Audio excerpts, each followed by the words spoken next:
Je m'appelle Sandrine Dubois, j'ai 38 ans et ce Noël, ma famille a forcé ma fille de 16 ans à passer le réveillon complètement seule dans une maison vide. Je suis infirmière aux urgences et la veille de Noël, j'enchaînais une double garde, 16 heures d'affilée à gérer les accidents de fête, les crises cardiaques et tout le reste.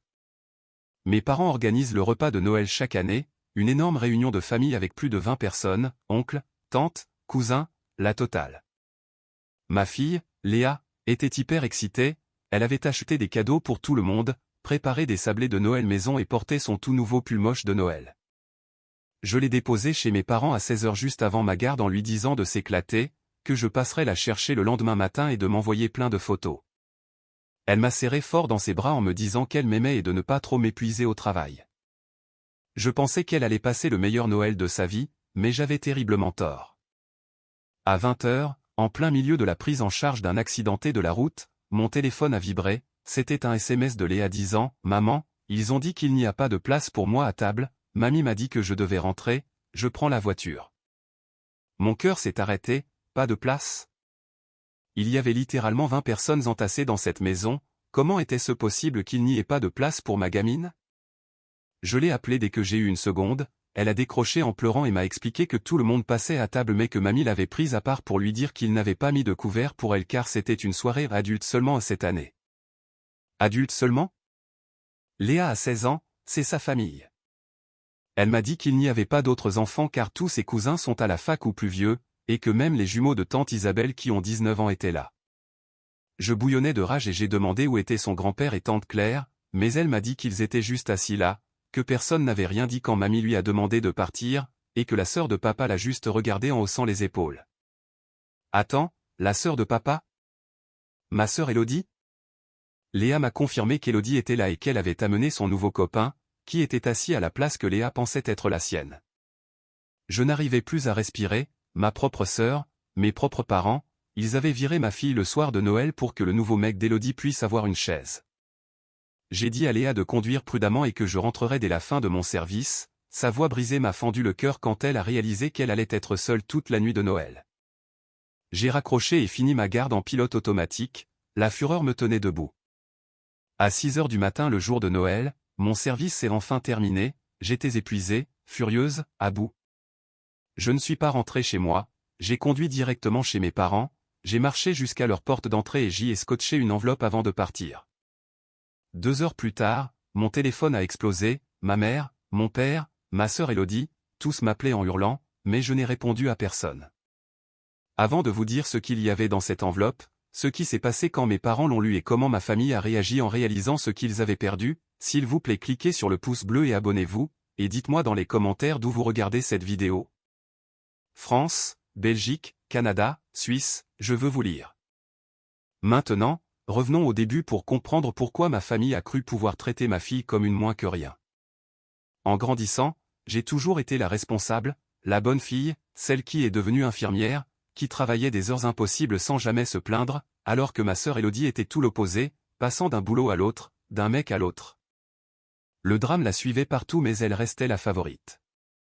Papa et maman lui trouvaient toujours des excuses, disant qu'elle se cherchait ou qu'elle traversait une mauvaise passe, pendant que j'élevais Léa seule après le départ de mon mari quand elle avait 2 ans, travaillant 60 heures par semaine, payant mes factures sans jamais demander d'aide.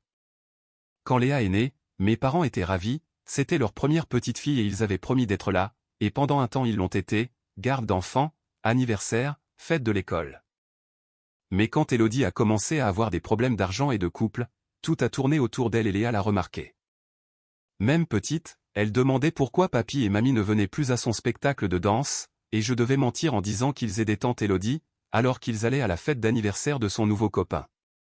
Au fil des ans, c'est devenu pire, Léa était oubliée ou mise de côté dès qu'Élodie avait besoin d'attention, mais ce Noël, c'était un tout autre niveau de méchanceté.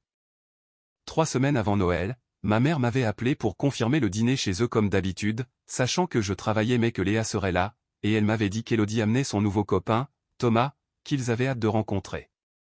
J'avais trouvé la conversation bizarre mais j'ai laissé couler. 2 jours avant Noël, Élodie m'a appelé pour me prévenir que le dîner serait très chic cette année, genre grand repas formel, en insistant sur le fait que ce serait un truc d'adulte, mais je n'ai pas vu les signaux d'alerte car j'étais noyé sous le travail.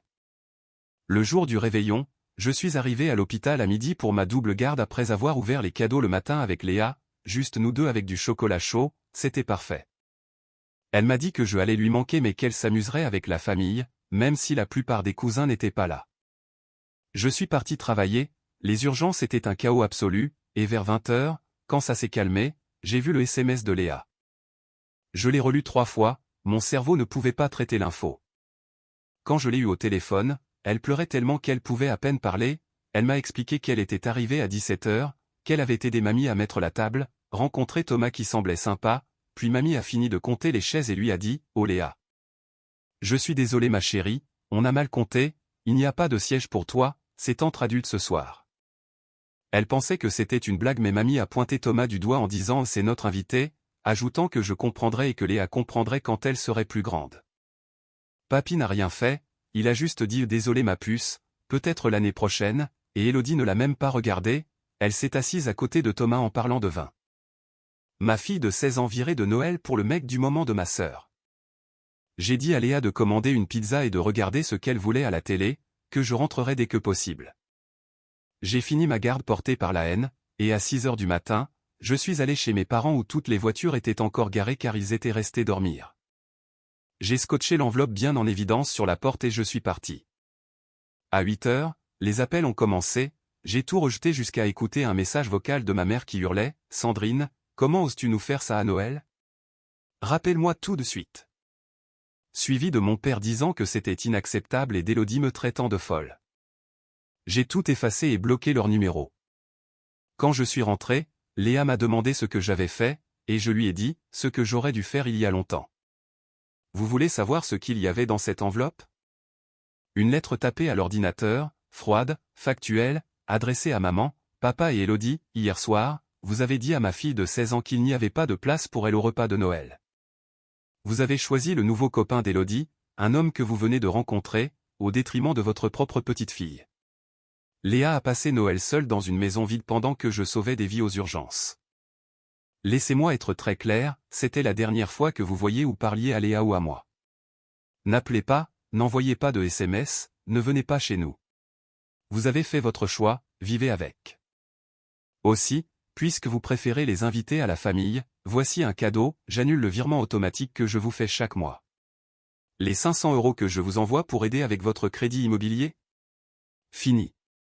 Vous voulez faire du favoritisme? Vous avez les moyens de le faire.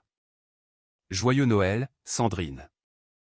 Mes parents sont devenus fous, ils sont venus chez moi 3 jours plus tard mais je n'ai pas ouvert, ils ont envoyé mes oncles et tantes pour me faire culpabiliser en disant que la famille c'est sacré, j'ai répondu regardez-moi faire. Élodie a essayé de s'excuser par texto en disant qu'elle ne pensait pas que c'était si grave, je l'ai bloquée. Ma mère a pleuré auprès de tout le monde en disant que j'étais cruel, mais je leur avais donné chance après chance. Des années à ignorer comment ils traitaient Léa, mais Noël a été la goutte de trop.